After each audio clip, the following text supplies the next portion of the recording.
This is a legacy episode of the Lesbian Historic Motif podcast, originally released as part of the Lesbian Talk Show podcast group. Some references may be obsolete.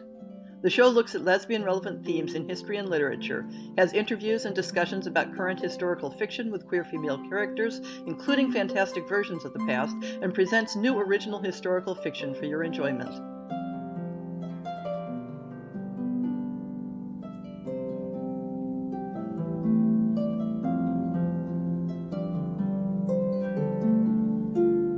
Last week, we had Carrie Pack on the show to talk about her own writing. In this episode, she's here to talk about queer women in historically based books by other authors that she's particularly enjoyed. Welcome back, Carrie. Hi, good to be back. So, let's plunge right in. What's your first book? Actually, my first one's kind of incidentally historical because it feels historical. I'm not sure it was intended to be, but I'm a big fan of Melinda Lowe. Her stuff is largely contemporary, but if you look at some of her fantasy stuff, Ash is one of my all-time faves, and it feels historical because it's the Cinderella retelling. So I really, if anyone listening hasn't read that yet, it's just a really great different take on Cinderella, where, Cinderella kind of falls for basically the huntress that's been hired to, well, no, that's Snow White. Never mind. But yeah, she, Ash is falls for another woman in that book. And it was one of the very first lesbian stories that I read. And for that reason, it just holds a really special place in my heart. Yeah. And she takes a very common fantasy approach of setting it in a, vaguely mishmash historical medieval sort of thing. Yes.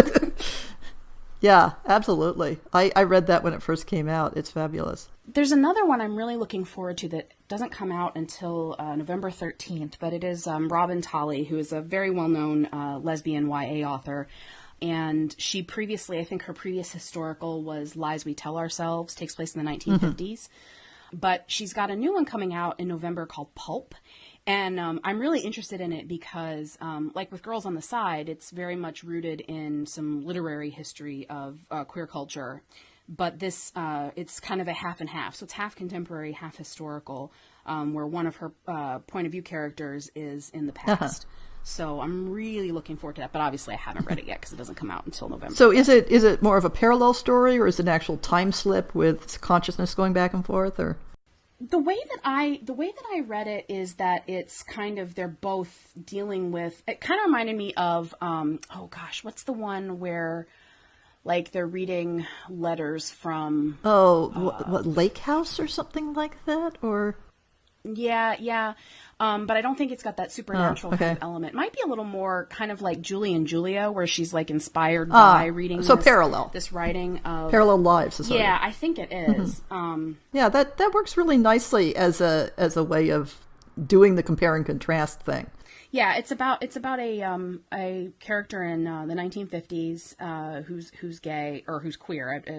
I'm not. She doesn't really kind of say for sure, but that she's, discovers a series of books about women falling in love with other women. And then the contemporary part of the story is that she's, the character is doing a senior project on 1950s lesbian pulp fiction. So the two are intertwined in that way, but they're parallel in that sense. But I just thought that was really fascinating too, because it's kind of like what I said I did with Girls on the Side, which is kind of looking at some history through the lens of a contemporary approach. Uh-huh. So that's why I'm really excited about it. Plus, I love all those old lesbian pulp novels. They just had they were so like lurid and tantalizing and but also just what a great cultural point to really talk about, so I think it could be a really fun, interesting novel. Uh-huh. Anything else?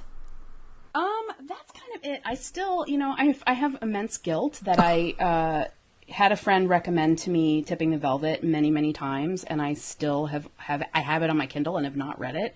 And I'm like, it just, I want to read it so desperately, but it's one of those, like, I want it to be as good as it is in my mind, and I just... I'm not, it's the same reason I never read, like, Gone with the Wind when I was a big fan of the movie. It's like I didn't want something to ruin the idea I had in my head. And yeah, and I think it's one of those books where if you're gonna read the book, read it before you see the movie, because you can't unsee. and movies always change things. But it's a very different flavor of book than, say the run of the mill lesfic. It's very dark and bleak in some ways, even though it has a happy ending. It's interesting. I mean, I think that's the part for me writing anything historical that I want to get away from is the bleakness.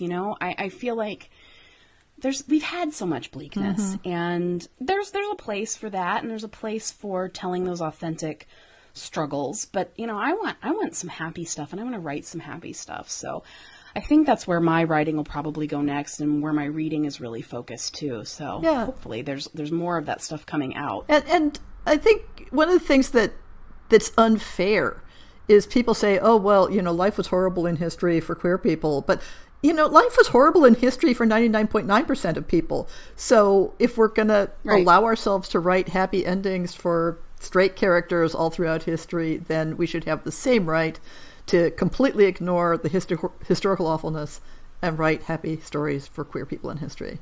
Yeah, I mean, look at all the historical romances, that, and like some of them cover like a 20-year time period, and it's like if all those women who couldn't own land or vote or had to submit to their husbands, all that stuff, if they can have happy endings, so can all the lesbian and bisexual women out there. They can. So, absolutely.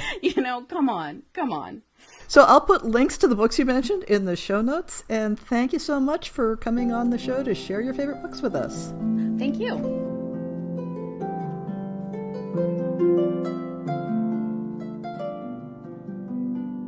I hope you've enjoyed this episode of the Lesbian Historic Motif Podcast. See the show notes for links to people and topics. Most shows will have a transcript linked as well. If you have a book announcement, a topic suggestion, or might like to appear on the show, please drop me an email. If you enjoyed this podcast, please rate it and subscribe on your favorite podcast app, and consider supporting our Patreon.